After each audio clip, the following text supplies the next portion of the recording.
Welcome to SR news. Jammu మళ్ళీ నెత్తురోడుతోంది. లోయలో మళ్ళీ అలజడి పెరుగుతోంది. గన్లు మళ్ళీ గ్యాప్ లేకుండా గర్జిస్తున్నాయి. మృతుల సంఖ్య పెరుగుతోంది. ఇంతకీ జమ్మూలో ఏం జరుగుతోంది? ఒక్కసారిగా ఈ వరుస దాడులు పెరగడానికి రీజన్ ఏంటి?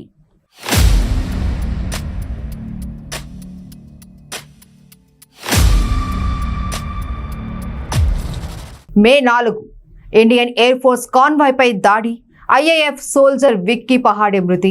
జూన్ 9 రాయలసీలో భక్తుల బస్సులపై దాడి, 9 మంది మృతి, 42 మందికి గాయాలు.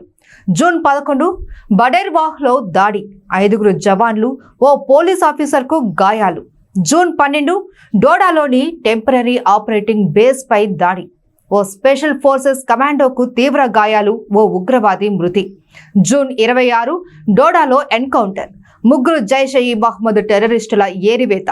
ఈ లెక్కలు మొత్తం జమ్మూ కాశ్మీర్కు సంబంధించినవి కావు.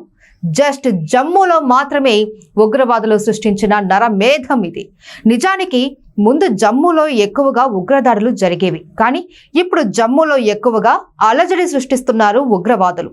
చాలా నెలలుగా ఎంతో ప్రశాంతంగా ఉన్న ఈ ప్రాంతంపై ఉగ్రవాదులు ఎందుకు ఫోకస్ చేశారు? దారుణమైన విషయం ఏంటంటే, ఒకానొక సమయంలో 3 రోజుల్లో 3 దాడులు చేశారు ఉగ్రవాదులు. దీంతో ఎన్ఐఏ రంగంలోకి దిగింది, ఇన్వెస్టిగేషన్ ప్రారంభించింది. కానీ ఈ దాడులు ఆగలేదు. మళ్ళీ 24 గంటల తేడాతో పలుచోట్ల ఉగ్రవాదుల అలజడి. గత ఆదివారం రాజౌరిలోని ఆర్మీ క్యాంపస్ పై దాడి, ఓ సోల్జర్ మృతి.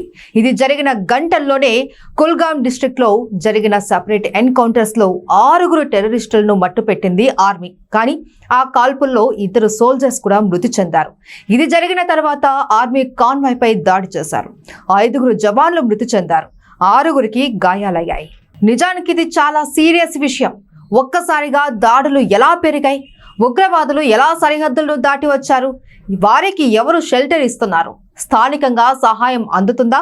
ఆర్మీ వెహికల్స్ రూట్ మ్యాప్ ఎలా తెలుస్తుంది? గెరిల్లా వార్ఫేర్ లో అంత ఎక్స్పర్ట్స్ గా ఎలా మారారు? కమాండో తరహా శిక్షణ ఎవరిచ్చారు? అన్ని ప్రశ్నలే.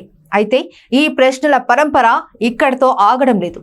ఇప్పుడే ఈ దాడులు ఎందుకు చేస్తున్నారు? ఈ దాడులతో ఏం సందేశం ఇవ్వాలనుకుంటున్నారు? ఇది ఏదైనా డైవర్షన్ ప్లానా?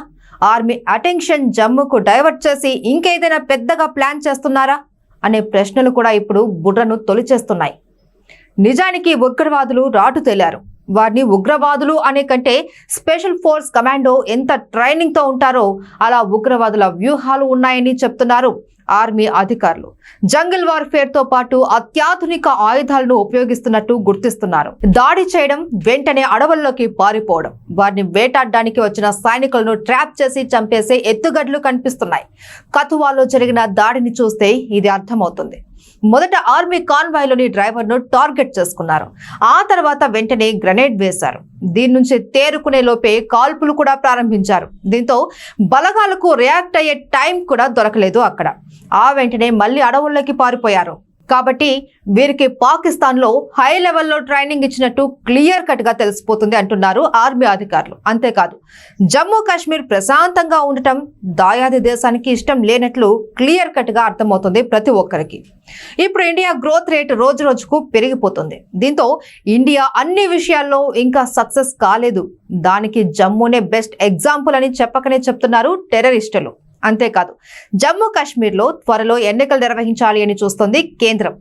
లేటెస్ట్ గా ప్రధాని మోడీ లోక్సభలో కూడా అనౌన్స్ చేశారు ఈ విషయాన్ని. త్వరలో కాశ్మీర్లో ఎలక్షన్స్ నిర్వహించి తీరుతాము అని. ఈ విషయం ఉగ్ర సంస్థలకు అసలు మింగుడు పడడం లేదు.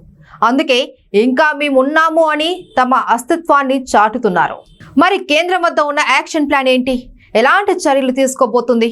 ఈ ప్రశ్నకు తమ వద్ద సమాధానం ఉంది, కానీ ప్రత్యేక కారణాల వల్ల బయటికి చెప్పలేకపోతున్నాము అంటున్నారు ఆర్మీ అధికారులు. అయితే 2 విషయాలపై ఆర్మీ ఫోకస్ చేసినట్టు కనిపిస్తోంది.